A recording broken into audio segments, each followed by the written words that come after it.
So my friend want me to let them know what kind of question you will ask us, so they will be able to. So this interview is mostly just about your history and your life experiences. So you can talk about anything that you want to talk about. We're just interested in hearing what your experience is as an Asian American in Houston. Okay. Or sure. Yeah.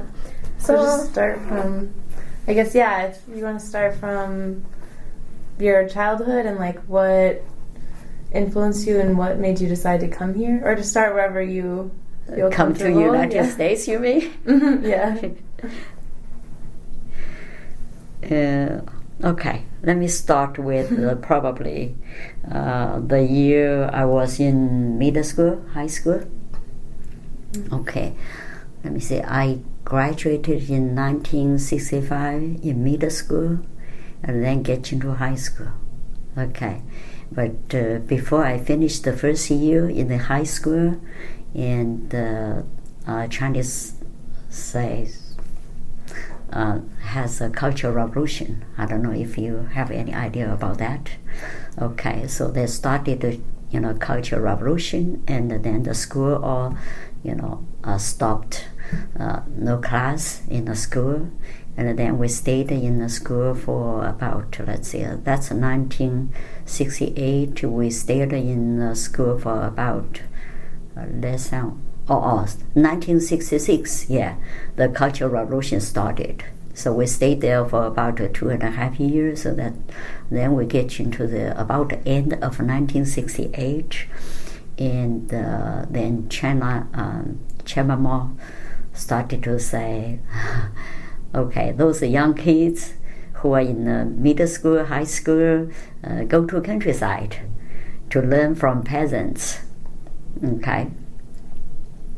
So actually, at that time, we were kind of like whichever Chairman Mao said, we will just go. We go for it. We didn't know, much about those things. So I went to countryside. I went to countryside with some of my classmates. Two classmates and a couple of other, students. And at that time, I was the first year high school student. Okay, and I stayed in countryside for altogether about 5 years. Okay, and the first 2.5 years, we just, I did the labor work with the peasants together, because in China at that time, the land in countryside was assigned to group of people, not individual people. So then I was with a group. We got a bridge. We call it the bridge, and then we have about probably about 100 people, in that village, and I did the labor work for 2.5 years. What was that village called where you did the labor work? The village. Mm-hmm. This is called a Young Village. Oh. Yeah, actually, I had one. I wrote one article, which said that the first day of my countryside life in Young Village. Oh, yeah, cool. Yeah, I had one article for that.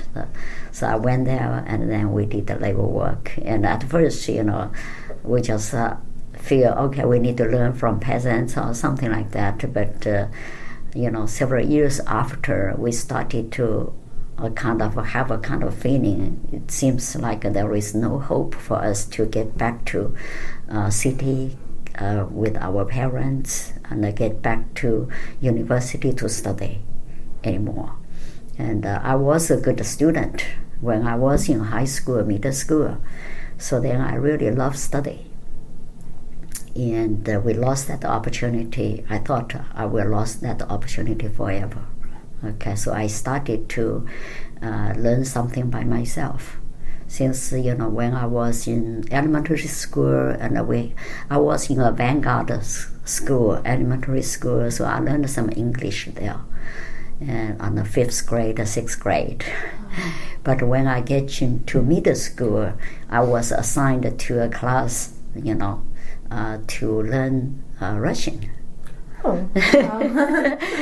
We have 4 classes altogether in my grade, and then 2 classes learn Russian and another 2 classes learn English. So I was assigned to learn Russian, so I learned Russian for 3 years in middle school and then another year in high school. So 4 years, but now I almost forgot everything. Okay, so then so I started to learn something by myself, and then after that, and we have actually that village has not that village. We call there is a larger unit which consists of about 20 villages. Okay, there is an elementary school there. Okay, and so the children they go to that. They went to that elementary school. And at that time, Chinese government also, they like those kids to be able to get not only elementary school education, but also middle school education. So then, we do not have much facility. So that school, they started to add 2 more grades. So grades 7, grade 8, like this. So in the same school. Okay, they just teach the middle school stuff, based on those, textbooks. So then, and then I was, I was assigned to go there to teach. And but I will not get the salary as the other teachers. So the other teachers, they were kind of like belong to the government education system, and they have salary, but I didn't have salary, and I have a kind of like they just count the points, to try to get my food or those things again from village, instead. So I was a teacher there for another about 2 years, 2.5 years. Okay. And it's very interesting that that village, that school didn't have anyone who can teach English. But they said, well, middle school students need to learn one foreign language. And then I told them I learned a little bit English while I was in elementary school. So I started to, teach English. And I taught mathematics, I taught English, I also taught kindergarten. So their school is like starting from kindergarten, and then 1st grade, 2nd grade, and then 7th grade, 8th grade all together, And their facility, they do not have enough teachers. They didn't have enough students either, actually. So like I teach a class which is the combination of 2nd and 4th grade. So, 2 grades get together into one class, and then every 1 hour I teach one part of the students like for a half hour, and then let them do exercise, and then teach another half, like this way. So I stayed there for altogether 5 years. Okay, so then on the 4th year, I got an opportunity to get into a kind of community college. And I was recommended by them, and said, okay, it seems you love study, and then we would like to recommend you to go to that community college. And so I was so happy. And my mom even, paid money to ask for a fortune teller person to try to see whether I would be able to, leave countryside or not. And then they said yes, but unfortunately I was turned down. And well, at that time I thought I would stay in the countryside for my whole life. And my mom even said, if you have to stay in countryside, and I will, stay with you after my retirement, something like that.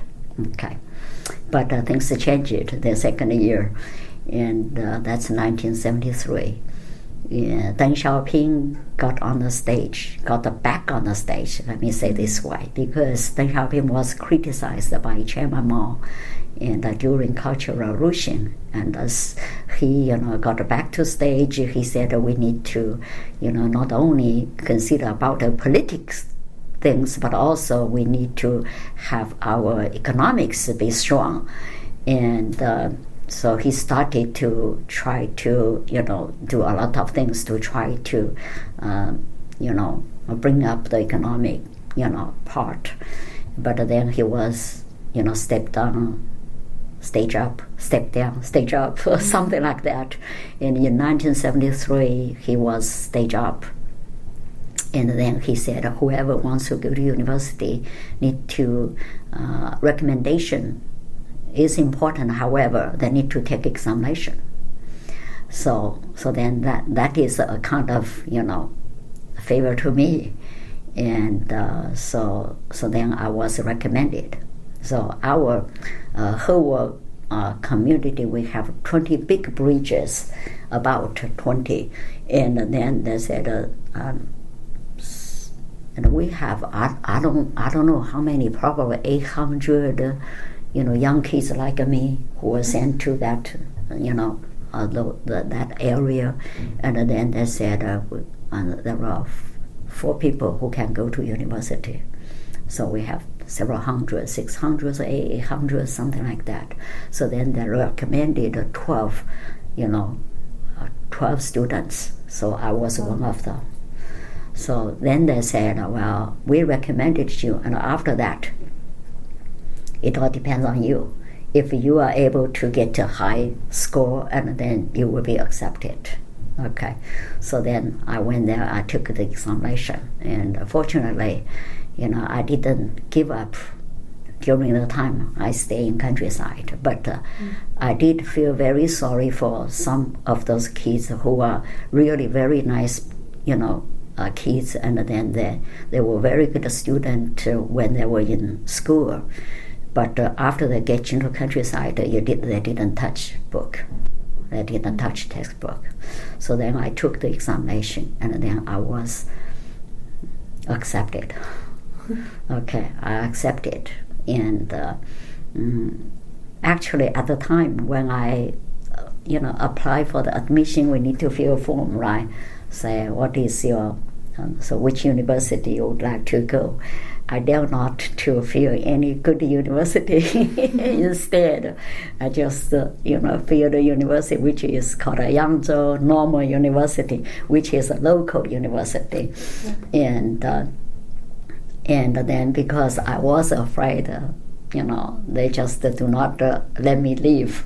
And so if I went to a local normal school, and then after that I would still be a teacher, and I can come back to teach in that elementary school or middle school, like this. So then I did that way, but it is, it just happened at that time, and the university, they don't care which university you applied for. And it happened, the university I went, they need to have a special, special class, which they need 100 people to training that 100 people to become a university professors. So then, I believe I got a pretty high score, and then I just was admitted into that university. So into that university to study mechanical engineering, which was not actually. I do not have any knowledge about mechanical engineering. I like mathematics very much. I like, I didn't have any knowledge about that. I just feel I was not good at that. I was not talented on that. And but I went there. So did you get, you get placed in the mechanical engineering because of your test scores, or it's just because they want to have 100, they want to training, to try to train 100 university children, they want to have a higher score, Okay. Yeah, students, so they picked me. They picked me. So is that Huazhong University? Because I noticed Huazhong University, yes, you know that. Yeah, That's the Huazhong University of Science and Technology. Actually, now it turned out to be a pretty famous university in China. Wow. I was actually trying to figure out how you got from Jiangsu to Hebei for university, and I was going to ask you about that. Yeah, that's the reason. Originally I only applied for a local university in Jiangsu. Yeah, in Jiangsu, but I was accepted there. So then I went there. And I studied, majored in mechanical engineering for 3 years, and I graduated in 1976. And then after that, I was remanded, so I was immediately hired by the same university, so become a teacher. Wow. So actually in China and the universities, they would like to keep their own, good students after their graduation to be the teacher. They like to do this way. It's not like in the United States, probably you would like to get other blood. Okay, so then I become a teacher there, and then probably 1 year or 2 years after, and then the university decided to form a new department, computer science department, and then they need to have some teacher there, and then I was picked there. Wow. So I didn't have any computer science background and become a computer science department teacher. And actually many of other teachers in the department was from mathematics. That's in the early years, they always do this way. They think they're mathematics, so my colleagues, many of them are mathematics, teachers. So I was there and then worked with them, and then we start to learn some program languages and those things anyway, do that way. And then in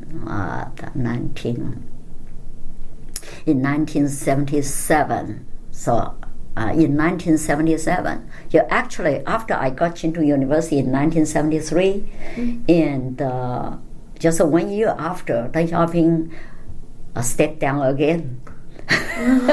He stepped down again, and because he stepped down again, and then no entry examination anymore.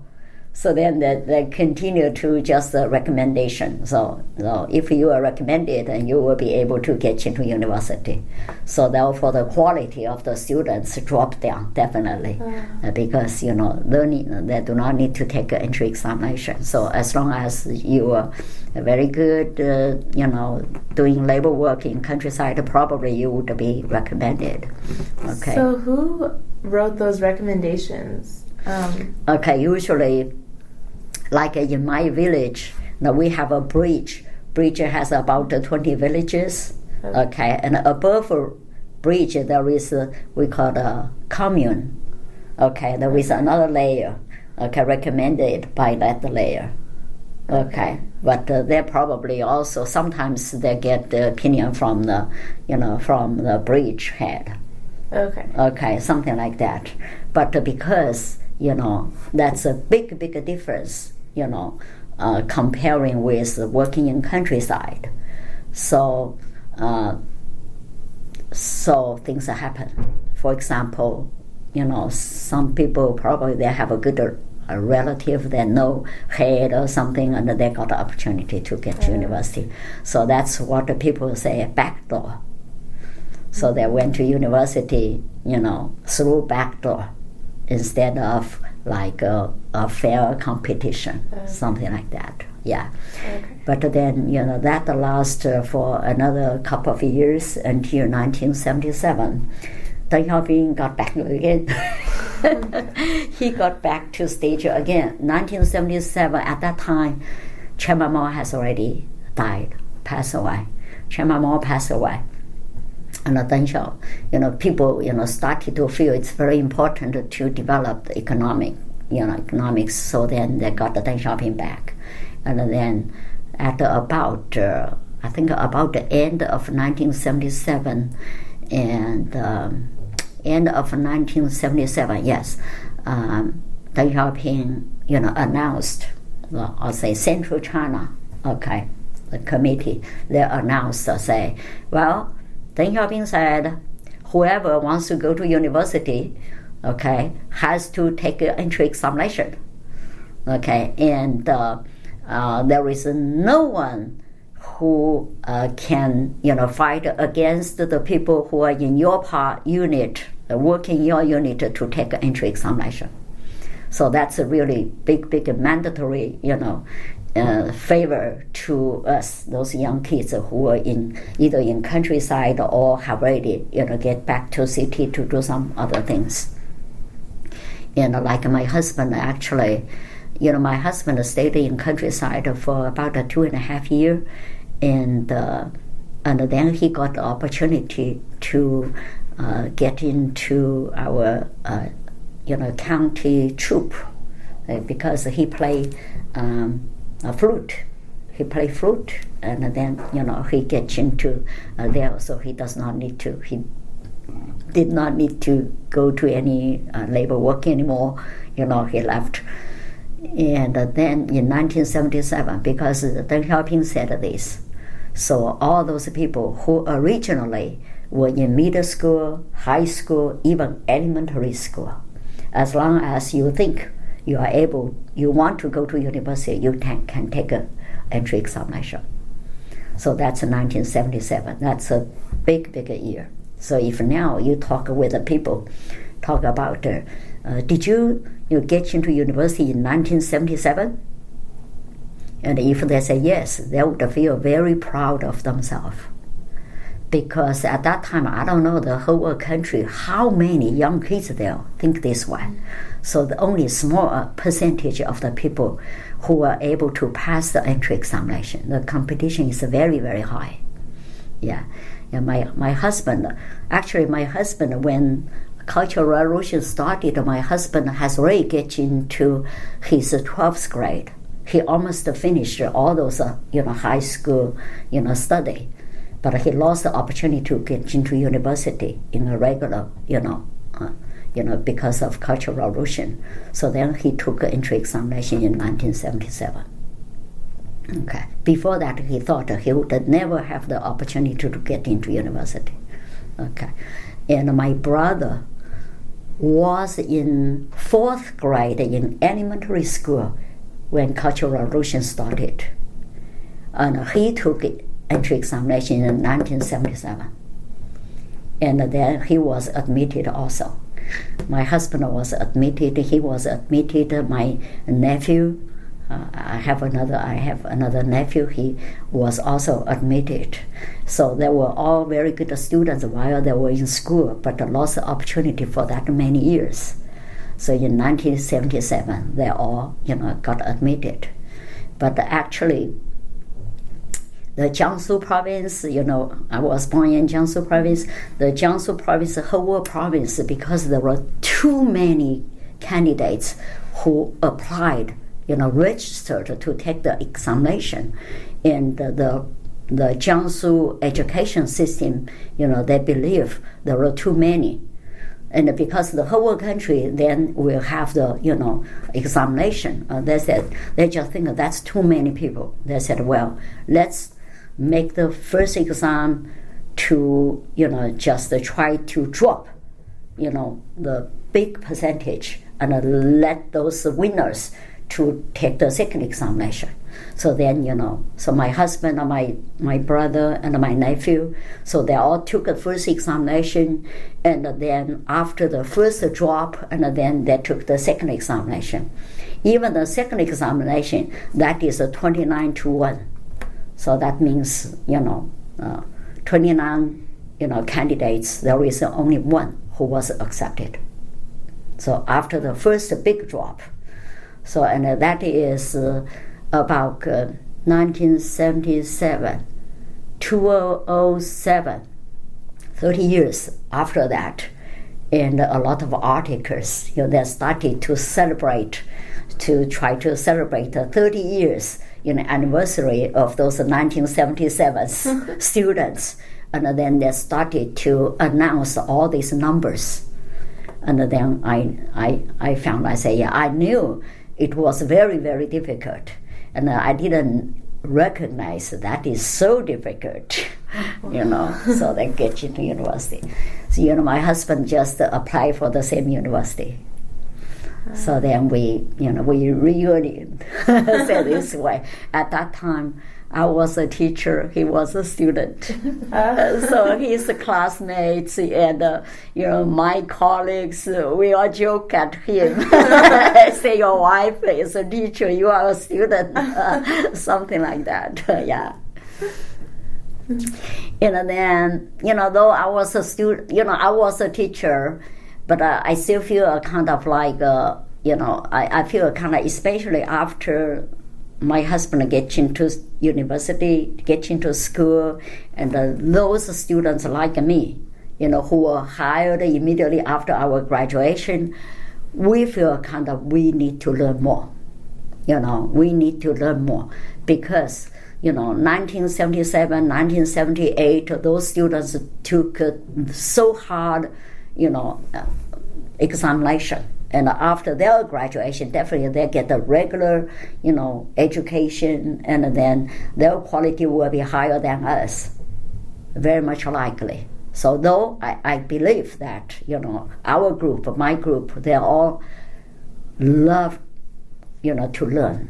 Okay, they all love to learn because we lost that 5 years opportunity. We just feel kind of, I want to catch up, something like that. Okay.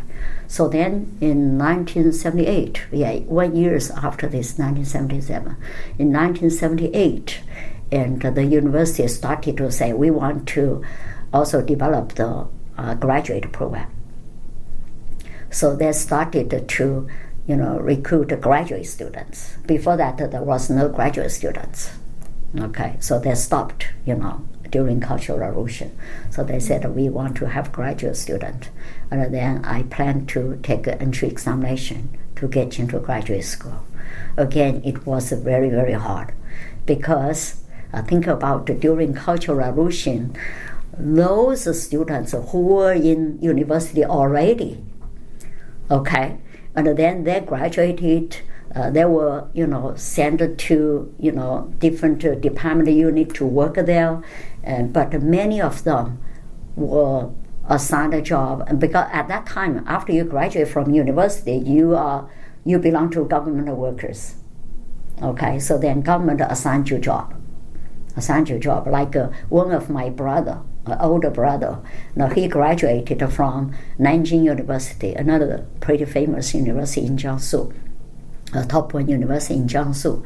He graduated in Nanjing University, but during Cultural Revolution, he was in his, I think, third year in university, and then Cultural Revolution started. So which means he didn't finish another 2 years before his graduation. But then they were all assigned a job. So he was assigned a job to teach in middle school, which he really feel kind of very sorry because he didn't know how to control those kids.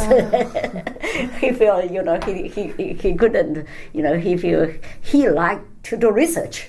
He liked to be a university professor. You know what I mean? So, and so in 1978, they started to have a graduate program, and I was going to take an entry examination, but I gave up because at that time I already had my child, and then I feel kind of very, very tired to take care of my child and also to be a teacher, teach 1977 students, and also, our university is pretty good. They also, have a kind of a training program to let us, who has already been, hired by the university to get them, more knowledge.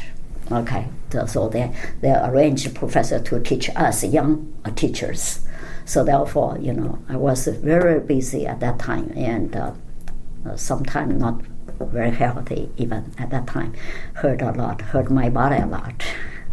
And but I want to study, but I gave up for the 1978. And then 1979, I took an entry examination, get into graduate school program.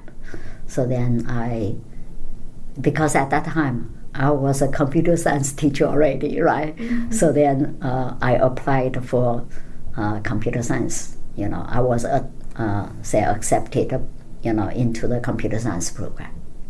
So I learned those computer science theories, things there. Yeah. And after my graduation, so I still stayed in the same university, as a teacher there, and until 1984. 1984, the World Bank tried to help China to develop, to help China. So then I think that we had a loan from them. So Chinese government had a loan from World Bank, got some money, and then they selected people to go abroad. So I was selected. So I was sponsored by Chinese government actually with World Bank money. So I came here first as a visiting scholar and worked at the University of Maryland computer science department with the department chair, Dr. Raymond Ye, doing research there. And then, he was the department chair. He also owns his own company. So we have a group of visiting scholars who are doing research in his company, including me. Okay, and later on he dropped, I think, he quit the job and run his company in Austin. And then we have several visiting scholars, working with him in Maryland, in University of Maryland. And then when he moved to Austin, he brought some of us, including me. So I came south.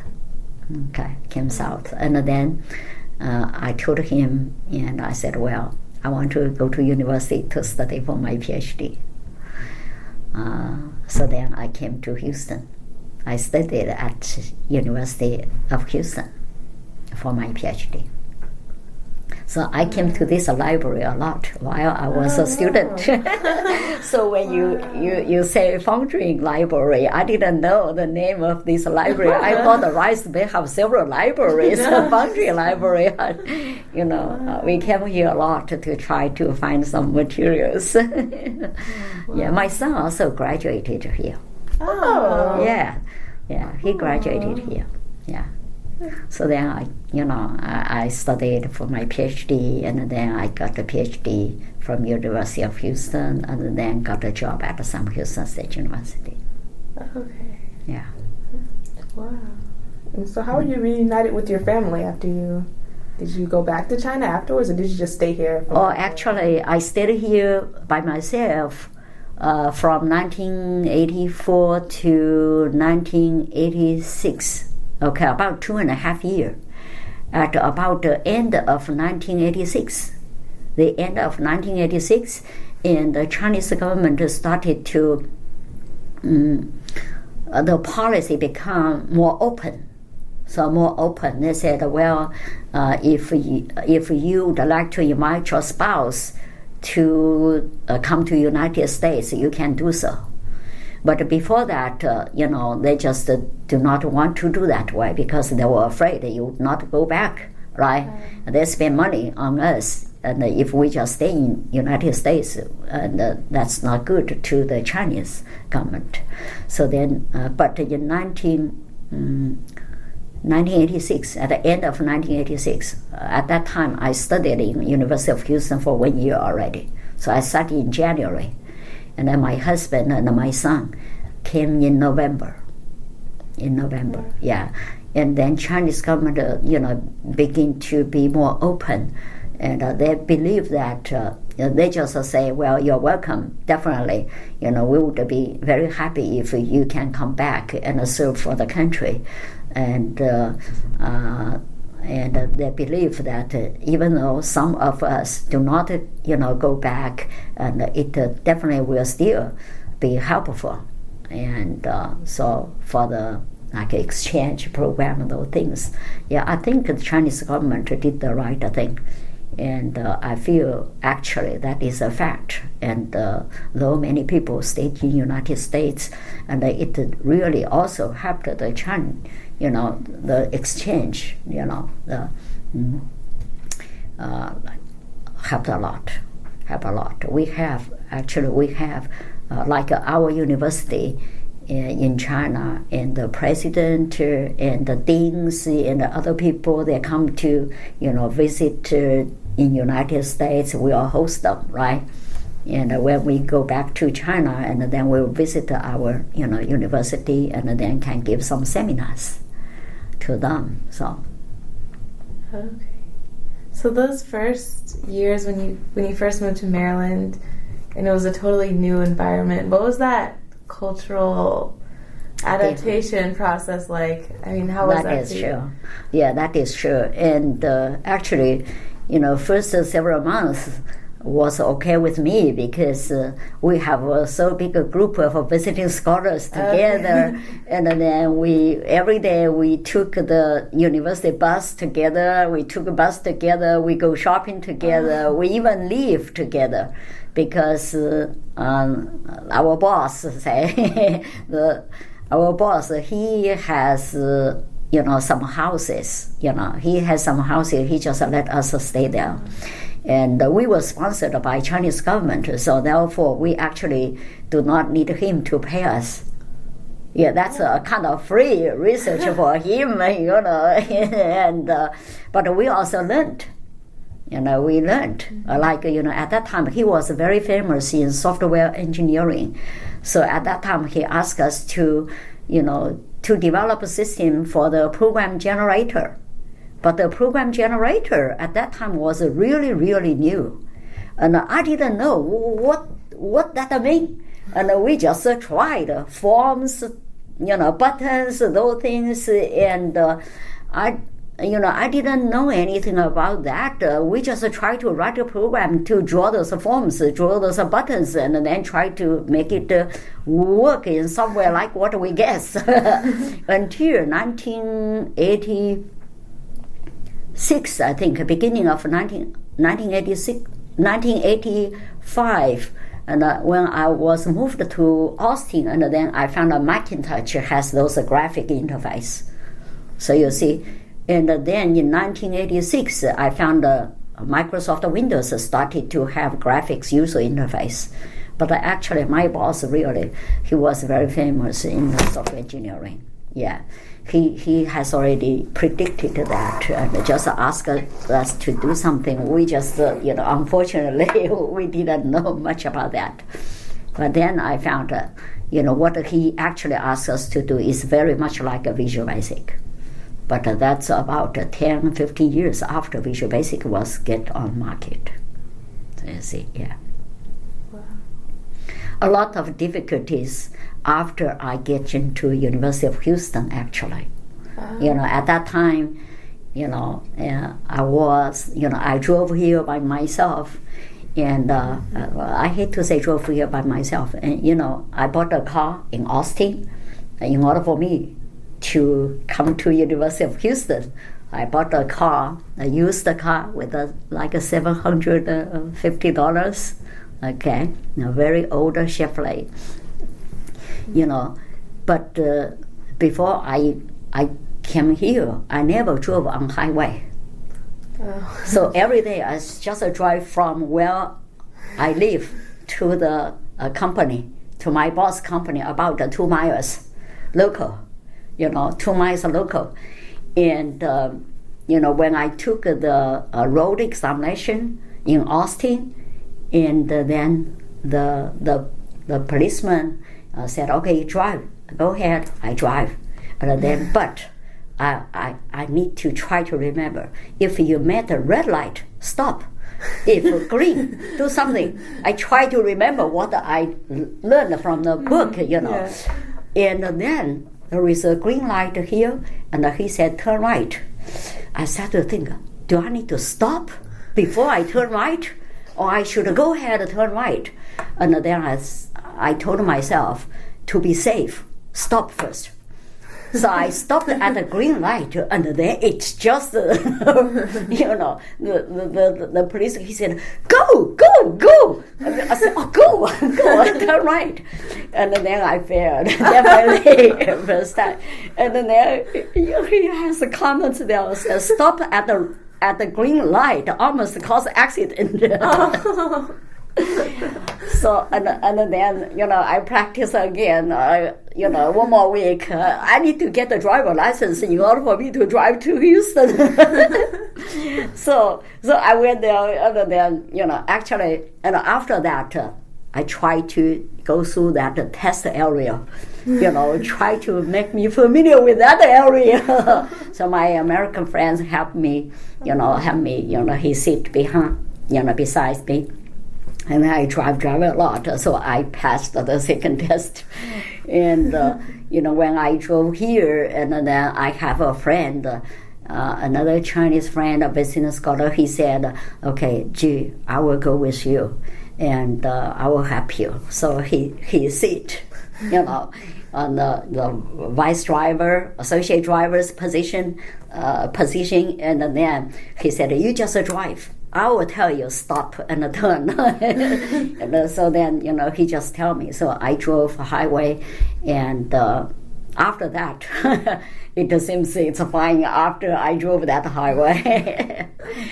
Yeah, and that is, actually, before I left, and I told you that we have several people who live together in that those houses, and they all came to me see off, and I started to, I started to be nervous, and then I don't know, I couldn't stop, there's a vibrate here, and then I told myself, I need to go, and then I just go, all like this way.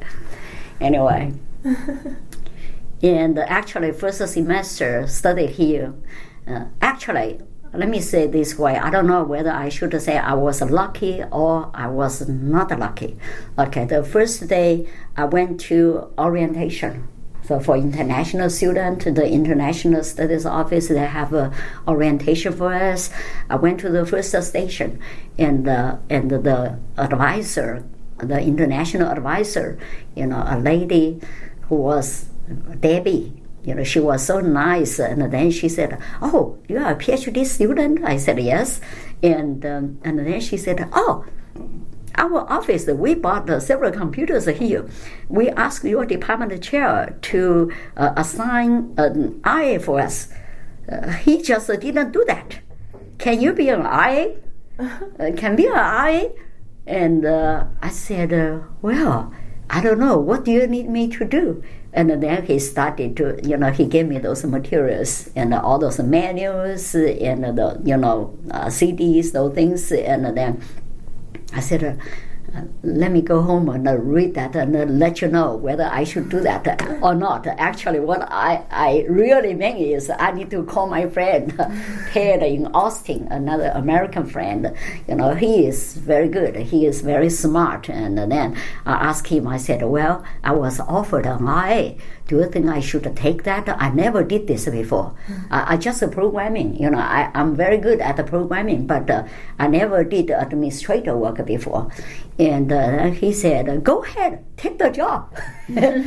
So I took the job, and then he said, just read the manual and follow the manual. So then I read the manual, follow the manual, and the event, finally it turned out to be good. Actually, I made a lot of friends there, because I work in the International Studies Office. Not only their staff, but also a lot of other international students there. And also got the opportunity to go Colorado ski because of that international program. Yeah.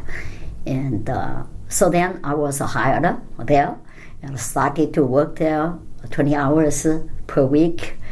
But then, I registered for 3 classes. And originally, I registered for like a 6.0 something, graduate course, the low-level, first-level graduate course, like program language Pascal, like data structure, those which I think I need. You know that I didn't have much background, undergraduate background, and I do not have any. So then, I just feel maybe it's, just start from the first graduate course. But then one Chinese student came to me, say, "Oh, you are new?" I said, "New, big sister," because, they are very much younger than me. They are about 22, 23, just graduated from university, was sent by Chinese government also as a, a student, foreign student here, sponsored by Chinese government. So they call me big sister. I was, let's say, that's 1986. So I was almost 35, after 35, 30, almost 36 years old. But they are much younger. Okay, they call me big sister. So then we were together, 3 young kids plus me. So 4 Chinese students studying for PhD. And then he said, what are you going to register? I said, I'm going to register these 3 classes. No. These classes will not be counted as a graduate credit. So these are for those people who needs to, make up their backgrounds, and so those are not counted. So how many years are you going to stay here? And are you going to graduate as early as possible? I said, sure, I want to. So he said, just write a report, just a request, waive. He told me, so I wrote. I said, well, I do not need to learn Pascal because I've already learned the C. I do not need to take this because I have this background, blah, blah, blah, anyway. Just I wrote this, and then all the 4, 6.0 levels were waived. And then I directly get into the, credits, hours. So I registered 3 classes, which is database, theory of computation, and theory of program languages and a compiler. So those are 3 classes. So I took those 3 classes. But then, that's a big shock. When I was in China, and then teacher gives the homework, and I almost can finish that in one night. So they give homework, I finish. I forget it. But here, those are homework. When you got the homework, you don't know what to do. So what happened? This is homework. So, and like 7 questions, and I do not know answer of any of these 7 questions. So, oh goodness, I would turn in a blank sheet, answer sheet, and I just, I started to ask other classmates, how do you feel? And the teacher gave a homework assignment, the programming assignment. The teacher first class, the teacher gave the language teacher. I said, theory of computation, give 7 questions. Okay, the language teacher gives the first homework, do a big program for LLR, LR1 or LR2 compiler, okay, which should be at least 3,000 lines of code. And then he said, I give you 2 weeks.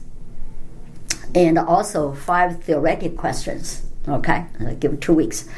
And then database teacher said, well, I don't know your background, and then let's have a test in 2 weeks.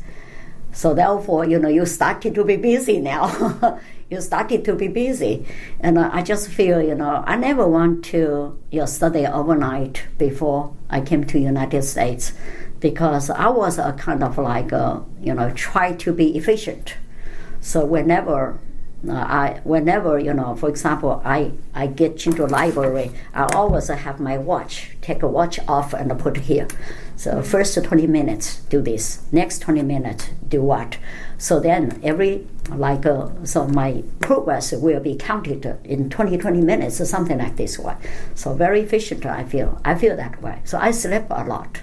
I do not like to sleep late. So usually, even now, I go to bed at 10 o'clock. But when I was a student in China, I would like to go to bed at 8 o'clock even. And but the university enforced us to take the evening, evening study, in our so in our bedroom, we have the university share all those rooms, and until 9 o'clock. So after 8 o'clock, I started to feel sleepy, and then I wait until I get at 9 o'clock. I immediately hurried, when I get into sleep, and then my roommates, they're still working and then chatting, and then even the light was off. When the light was off, they started to wash, in the bed, take a bath or something like that. But I was always the first one, But after I came here, I just feel I couldn't finish them. I said, what happened? And so that the big compiler program, and 2 weeks passed. I finished all the theoretical 5 questions, and I couldn't finish I couldn't finish the program because I didn't know Pascal. So the teacher said, use Pascal to do this. I asked the teacher. I said, well, can I use C? He said, no, Pascal only. I feel strange. So now I'm teaching software engineering. When students ask me which program language should we use, I said, whichever language you like to use. My class does not teach you program language. Instead, you just need to implement a system like this. Or if algorithm oriented, you just need to write program to implement that algorithm. I don't care which language. But this teacher, Pascal. So I got to, within that 2 weeks, I need to learn Pascal, And first I learned Pascal grammar, and make sure you know the difference between Pascal and C, and then start to write program to test my understanding of that. And then, anyway, finally I still couldn't finish. Almost finished, but I couldn't finish. So then I submitted my my program, and then because then I found database will have a test soon. Or database has a test. Had a database test. The teacher gave like a book. Mm-hmm. So this is thick, the big amount of questions. Mm-hmm. So then database, I thought, I was good at that. I thought I was good at that because, even after I graduated from university in China, I already guided students to do database management system. So I thought I was good. So I started to answer questions, one after another. I didn't stop. I just keep answering questions. But that's a 1 hour class. But that's a 15 minutes class. And then when class was over, teacher said stop. And then I only finished about 50%. So I was so frustrated. So you see, that program didn't finish and turn in, and then the test I only finished 50%. And then the teacher, second class, the database teacher said, "Did I ask too many questions?" Something like that. And we all say, "Yes, you did." I was so happy. Everyone said yes. And then, the teacher started to say, "Well, the highest grade is 64." I was so, frustrated. I said, highest grade, definitely not me. I didn't finish. I only finished 50%. So I couldn't get the 64, definitely. And highest grade is 64. The lowest one is 26. The average is 47. Okay. And I just feel so, anyway, I feel so sad. I finished less than 50%. Okay, and then I got the sheet back, and then I got the 38. And I just feel kind of, when I was in China, and then it seems, among the students, I always top 1, top 2 student, and now it become like lost confidence. I don't know which way to go. I don't know why they could do so good. I just feel, I already, studied like this. So then my friend, another Chinese, the young kid, he started to, he said, a bigger sister, just we two, are in database class. The bigger sister, I said, yes. And then, how much did you get? I said, well, I didn't get a good grade. And you definitely were better than me. You definitely. I said, how could? I got a 38. And he said, I was the lowest one, 26. He was a PhD student. I was a PhD student. I said, how could you get a 26? I told you to study for a database. You want to work on the compiler program. And, he finished the compiler program. So he didn't have the time to study for database. So he got the lowest one. And then he started to say, I said, how could? I thought I thought usually when I was in China, comparing with the other classmates, I can answer question very fast, comparing with others' speed. And then he said, well, those classmates, they have older questions, older tests. I said, what does that mean? They have, so they said, they're collected. So this teacher usually like to had a test bank. Okay, he picked some questions and then let you answer, and the next time he get on the bank again. So then, other classmates, they know this teacher. They started to collect all those older tests, and then try to answer those, questions. So then, when they read the question, they do not need to read all of them. They already know what kind of question the teacher asked. They started to answer. But for us, for me, I got to read everything and make sure I understand what the teacher asked, and then answer question. And then he said, well, starting from now on, I will try to collect older tests. So we all started to collect. Anyway, we try to ask other classmates, to try to get.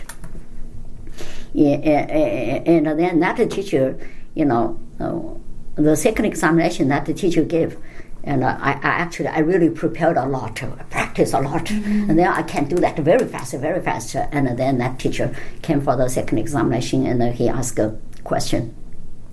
I found only 5 pages, and every page a small question, and the difficulty is in the same level. I just finished answering all the questions and check. I only spent 20 minutes. Wow. And I was so frustrated. I feel so sad. I just feel everyone get 100. And then definitely I would fail this class. So then I left after 20 minutes. I just, left. And then my friend left in 25 minutes, and I waited for him. And then he said, I said, what happened? This teacher was crazy. And then everyone get 100. I said, why those other classmates, they're still here? They're in classroom, they do not want to turn in? They should finish already. Based on the previous, experience, they should have finished already. And then usually after that class, I need to go back to International Studies office to work. And every time, I need to be hurried to go to work. But this is the only time. I do not need to hurry because I still have 40 minutes to go. I was so, actually I felt so sad. And at that time I already dropped the compiler class because I believe, compiler, I just feel I even didn't finish. And the database, I believe myself, I think I can, I can get better and better. And then I dropped the compiler. I only have 2 classes left. As an RA, I'm not supposed to drop, actually. I didn't know, so I dropped. As an international student, I was not supposed, I should take 3 classes at that time. Now, I think policy changed it, so you can take 2 classes, but not at that time. I didn't know. And then they started to, so then the teacher, I just, feel so sad. I said, what happened? I said, the whole semester, your 3 classes are all math. That's 7 questions from theory of computation.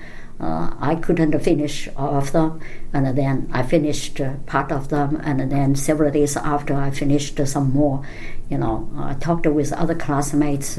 They said, I've already finished 4. At that time, I finished 3. I've already finished 5. I finished 4, for example, like this one. I always get behind or something like that. So I talked. But then that class, fortunately, finally, I found out a way. Okay, so I finally found a way. On the very last minute, I solved the last question. So I got the first place on that one. Yeah, because no one solved the last question except me. And that question, a theoretic question, but I had another classmate who is a Chinese, very smart. He always believed that if no one else, if he couldn't answer, no one else can answer. Okay, the question like that. And the last question he couldn't answer. So instead, he used the program. He wrote a program. But the program can only implement a heuristic algorithm. So that's not what the teacher, expected. So he get into the teacher give 3 points for the first question, 10 points for the last question, something like that. So he got 57 or something. I got the highest one. Yeah, the highest is 75. I got 72, because so that kind of question, if you are able to answer, it's correct. So theoretical proof, it's correct, unless you really do not know the answer. So that one is fine. Then that one is fine, but the compiler I dropped. Okay, and then database I didn't do good. In the second examination, the teacher just didn't grade. We kept asking teacher. Teacher just said, I was busy. I was too busy. So I was just whole semester. I was I don't know. Which level I was at. That's terrible. If you know yourself, right? If you know, that's good.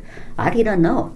And that teacher does not grade until about when we plan to prepare for the final examination. Okay, so I was feel kind of, I didn't know. I said everyone get 90, everyone get 100. And then until the time when I remembered that day, we were in library with my friend, younger brother. He called me big sister. We have another Taiwanese classmate. She was a very nice person also, because her husband is American, and then they always ask us to go to their church, something like that. Yeah, and we 3 together review together, and then all of us get a big stack of the older test, and that day, and then she. We waited for her, and then she came late, and then we said, why you were late? We said we want to meet at 3:00, and she said, well, the database teacher has already had a grade graded. And I said, yes, really? Said, how did you get? And she said she got 70 something. I said, how could you get 70? I thought you get 90 something or 100, because the question is so easy. She said, well, I get 70 something. She's kind of like a B student. And I said, why? And I feel strange. She get 70. And then with another classmate, and we to hurry to the teacher's office, and then we just hurried there, and we asked the teacher, say how much I got, and then I do not quite remember anyway. I got like a 97 or something. My classmate a 96 or something, and then we started to actually. 97, 96 is not a good news for us, because we need to ask how much others get. So we started to ask the teachers, how many others who got in their 90s. He said 3. I said, why? Why only 3 people who get in their 90s? And you only ask 5 questions. They are all easy questions. And then the teacher said, because only you 3 answered the last question correctly. Because the last question he asked, database, is this database, are all the tables of this database normalized? Okay, so the teacher, the older questions, he always give unnormalized tables. And the student will answer, no, not normalized, and then start, if not normalized, please normalize them. And then I saw those tables, so very well normalized. I said, why the teacher ask this stupid question? I just say yes. And then left. That's why it only take me 20 minutes. But all the other students, they just say no. They started to normalize. Try to break the tables into 2 tables, and that would be a terrible thing to do, actually. It's very well normalized, you cannot break. So then, so then I got that, and then we were released. And then I started to tell my classmates, okay, at least this time, and we get an event. The last time we didn't get a good score, they got a good. This time we get a good score, they didn't get a good score. And then final examination, we got to do a good job. And then my classmates started to, he said, big sister, I will talk with the professor, ask him to give aggressive questions. So don't give too easy questions. It will not be able to distinguish between good student and and poor students like this. And he did. And he did. And the teacher gave another book on the final examination because we practiced a lot. And then we finished. We finished on time, and he finished on time. So then finally the teacher gave 3 A's. We 2 plus 1 more Indian student, I guess. Yeah, that's the first semester. But actually, the whole semester, I was not in a good mood. You can guess. You can guess that. Okay, that actually that compiler, at the time when I know I get a 38 on database, and then my classmates, another classmate who didn't drop the compiler class, and he helped me to pick the homework I turned in. And he said, gee, altogether about like 270, 270, and because I didn't finish the program, and 270, but among this 270, and like 170 is for that 5 theoretical question, which I answered correctly. So I get all that 170 credits. And then the program only 100, and I didn't finish, so the teacher deducted 23 points. So I get a pretty high score. And then he told me, my classmates told me, so you get a pretty high score. You dropped. You should not drop. And, so at that time, it's really a kind of like a big mess for my first semester. I feel kind of like the database, I thought I was very confident to get the almost lowest score. The one I dropped, I thought I could not do that. I dropped, and then say I got a pretty high score, something like this. That's the first semester. But after first semester, and it seems to me I started to be able to adjust myself better, because the first semester, and also I got a car accident also first semester, because when the person sold the car to me, and he told me you need to change a brake, I didn't know how important the brake is. And on a kind of a night, rain day, I hit the car in front of me. I couldn't stop. And I didn't know. I thought that person just say, lady, what happened to you? My new car, something like this, which is really a gentleman scared me. I said, I'm sorry. I kept saying, I'm sorry. And then sorry will not work. will not solve the problem. And then he started to ask for a driver license from me and an insurance card. And then that's the first time I didn't know anything. I just give him everything. And then he also write down his, driver license number and give that to me. And he said, well, and I am nice to you. I will not call police. Otherwise, you will get a ticket. And he didn't call police. And then, I just went home and I drove home. And then at that time, I lived far away from university. I lived in Gessner, very far away. It's just because one of my friends in Austin, he owned a house, owned a condo in Gessner. He said, gee, I can rent you this condo with cheaper money at that time, because in 1986 and the economy was down in Houston. The oil, the gas was like 67 cents per gallon, very cheap, and a lot of people get laid off at that time. So then he said, you can live. I just feel, oh, that's good. I do not need to find an apartment myself. So then I lived there. But then, for me, a new driver, so every day I need to drive. Every day, sometimes I dare not to go highway, so I go local from West Hammer and drove a long time here. Wow. Was your family living with you at that point?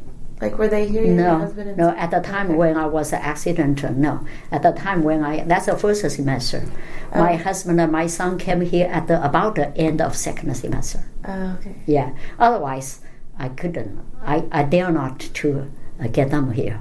Actually, I didn't plan to invite them come here that early. It's just because, China changed the policy. Mm-hmm. I work in International Studies Office, and after the person from education section in Chinese consulate here, Houston, and they had a meeting to talk with all us. Okay, so we went to Houston room in University of Houston, and then they start to announce the new policy. Say, okay, whoever want to come to your spouse want to come, and the child want to come, and then the policy is open. And then after that, I just feel, well, I didn't have sponsor. And so I feel like I need to ask American sponsor in order for me to let my husband come here. So I didn't earn money. How could I go? So I simply ignored that news. But then Debbie, remember the first stop I met her, Debbie came to my office and said, gee, many Chinese students came to our office today. So second day, came to our office today, said that they request their spouse to come to join them. Why you do not want to do this way? I said, well, I do not have sponsor. And then he said, you have a job. You are an IA. You have a job. You can sponsor them. I said, really? I can sponsor them? He said, yes, you can. So then they said, well, because I work there. So then they said, okay, so just tell me the name of your husband, the birth date, and those things. Let me do IAP 66 form for you. And then you try to get a bank statement. How much money do you have in your bank? I said, I have about $10,000 because at that time, my boss in Austin, and he was so nice actually to me. He said, well, you want to go to university, even though your government, give you some money, and I want to sponsor. So he gave me $6,000 as scholarship. So I have that money in my bank. So I said, yeah, I have. Oh, that's enough. Like this one. So then I got a bank statement, and then she got me those IAP 66 form, those things, and then I sent to China, and my husband feels surprised because I never told him that I would invite them to come to United States. I said, what happened? They just feel, what happened? They do not believe. And then I have a letter, and I explained it to them. So they started to apply to come to United States, yeah. How did you keep in contact with them while you were here? So you mean after my graduation? Because I know from some of my family's experience that it's really hard to contact people from different countries. like in the 80s and 90s? Like, were you able to call them? Or did you yes, we are able. But at that time, phone bill is too high. So usually we wrote letters. We wrote letters. Yeah. We wrote letters. My husband collected stamps. So I bought those 50 state animal stamps. Those are set. So I used those. So he was so happy. He's able to, collect those stamps. Yeah. So for that period of time when they weren't in Houston yet, did you find yourself connecting with the other PhD students, or did you seek out the Asian community in Houston? Or how did you kind of find resources or find your niche here? Okay. When I was a student, every day, International Studies Office, classroom, home, 3 points. Almost 3 points. And the only time I could meet with other classmates, either in the classroom and we have a kind of a Chinese Student Scholarship Association in University of Houston. Okay, and then sometimes they got the movie from Chinese consulate. They can show us the movie, and I almost actually when I was in China, I was kind of a good student. Every day I just study because you know that I lost so many years, and I just feel the time is precious, and I love studying. Just try to use this time to study. And I do not want to spend time to go to movies. So all my colleagues and my friends, they all know. They say, okay, bye-bye, gee, and then we go to movie. They know I will stay, in my room and study or write letters to my parents. Like a Saturday night, always be the night for me to write letters. So I wrote a lot of letters to communicate with my parents, my sister, brothers, and friends. I did a lot of that. But in the University of Houston, I think the only time I will be able to meet all other Chinese people is when they show movie. Actually, I said I didn't go to a movie when I was in China, but here almost every movie I went there. It's not because I love movie. Because I want to meet with other people. It's like a kind of solve my problem of homesick. Yeah. Okay. And we didn't, I didn't get involved. Actually, at the time about graduation, that's at the time about graduation, that's about 1989, and we do have some Chinese students there. They formed a kind of association. They formed an individual association, and they told me, but I didn't join them. I said I didn't have time. I noticed since then you've joined some organizations. That is true. After I started to work in Sam Houston State University, and I started to participate as a volunteer into community work, and the first one is Chinese Huasha Chinese School. Since at that time, actually, my husband also graduated from University of Houston, and my husband is a little bit different from me. He is a kind of person, he is a good student while he was in China, and okay student here, and he loves, he is very open. He loves to do community work. Okay, he loves to do community work. So therefore, our friends who know him, knows his characteristic. And then they want to form a Chinese school. Because at that time we already had some Chinese who worked, who like me, started to work in the United States, and we have kids who did not have the opportunity to learn Chinese. So then they want to have a Chinese school, and they asked my husband to join them. So then they started to, try to rent. Actually, the first time they rent a place in elementary school, I think, an elementary school weekend on Saturday, Sunday, and then I was a volunteer there, and volunteer there. So then we started at the school, starting with about 86 Chinese students or something. It's kind of fun because the children stay Chinese, and then the adults we can chat each other, and then communicate and exchange those interesting things together. Okay, like how should we fill a tax form? Okay, how to do this? How the insurance, car accident, how to solve those problems? We can share each other. So then I was a volunteer there, and then probably half a year after, and I got a call from a person who was the vice president of Chinese Association of Chinese Association of Professionals in Science and Technology. Okay, and he called me. He said, I'm Yeo Hui-sun. I said, oh, I didn't know you. Yeah, I got your name from who and who. Another person. We all work together in Huaxia Chinese school. And I got your name from her. And then she recommended you to me. I said, and then we would like you to join this professional, association. And so they formed that association in 1992, but I didn't join until 1995.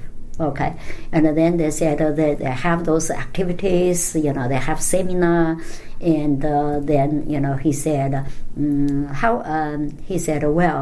the reason why I call you is because we have several board members. They either found a job in other city, because at that time we are just start to work here, and then people are not stable. Okay, not stable. Sometimes they work here for a couple of years, they found another job, and we also have some other people who decide to go back to China to work in China. So he said, well, several board left, and I would like to invite you into our board. And then I said, no, I never, did anything on this, because in China, it's like I do not want to touch politics. And so I hate those political-oriented meetings, those things. I hate to do political study. I hate those things. So then I said, no, I'm not good at any of this kind of thing. And I turned him down, and then he kept calling. And finally he asked his friend, my friend, from Chinese school, also called me, say, gee, just accept that. Accept that you will be able to do a good job or something like that. You definitely. So then I joined there, and then I become a secretary general in the board. Okay, do some anyway meeting minutes. I do those minutes, those stuff, and do the things. But it actually, and after that, I really met a lot of friends, professional friends in that society.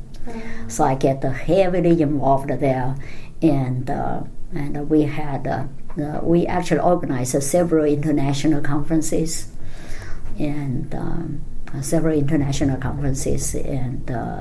also we organize a lot of seminars for community every year. Okay, we had a picnic every year, and annual conference every year, and many other things, and met a lot of friends. Also learned a lot from them. Yeah, I feel good. I feel really, really very good. So now I still feel. So those friends are like friends forever. Yeah. Wow. Yeah, very good. That's great. Do you have any more questions? Well, we were both kind of interested in you being a member of the Jeremy Lin and Yao Ming fan club. Oh, yeah, you want to have that? Oh, okay. Actually, I brought a book, and actually I myself and then wrote a book which tells all the stories. The one of the stories I told you about that taking test is one of these articles here actually. Yeah. Let me see if I can find a picture with Yao Ming. Would you mind if we took pictures of this after the interview? Oh, sure. No problem. Yeah. Let me see. Oh, yeah. Here is a Yao Ming. Oh, there he is. Here is me. Oh my gosh. Yeah, Yao Ming and his wife. Oh, right. Yes, these are all Yao Ming fan club founders. Wow. Founders, yeah. So, when Yao Ming was picked, when we found Houston had the first pick, and then Yao Ming was the first seed, and then we started to actually. So the board president in Chinese school, he and us, I was at that time consider myself as a representative of Chinese Association of Professionals. Okay, and then we have some others let's see, we have United, so he is let's see. This is Chinese Basketball Association, president of Chinese Basketball Association. Okay. This is Sino U.S. Professional Association. Okay, and then we have, this is the Alumni Association. So United actually is all the China Universities Alumni Association. He's the president. Okay, we have, they're almost every one of them. He is the board director, the chairman of Chinese school, Huangsha Chinese school. So they're almost every of us represent very much like a head of one association. Okay, we all get together and had a meeting, and especially, we all get together and had a meeting at the Chinese school. And then we said, well, and we need to ask Rockets to pick Yao Ming, because the Rockets got the first pick. We need to ask Rockets to get Yao Ming. So we had the videos of Chinese students. So they say Rockets, please pick Yao Ming. And they say, Yao Ming, please come to Houston. We all welcome you, something like that. So we had a video. And then we have that video, give that to Rudy. And so Rudy brought that to Shanghai. And so since the Rudy team went to Shanghai to try to talk with Yao Ming, right? And to try to get him. And then, so actually at that time, Yao Ming has not decided to come yet. We already had this Yao Ming fan club. We already had this Yao Ming fan club. But we said, well, and we want to have his fan club. So then, and after he came here, on the first game, we organized about 1,500 Chinese people. Wow. Yeah, we sold that many tickets. Wow. Yeah, we sold that many tickets. And then after that, we tried to, periodically, organize Chinese people, fans to watch the game, watch a game. And then in Chinese, but not the Chinese, the New Year Eve.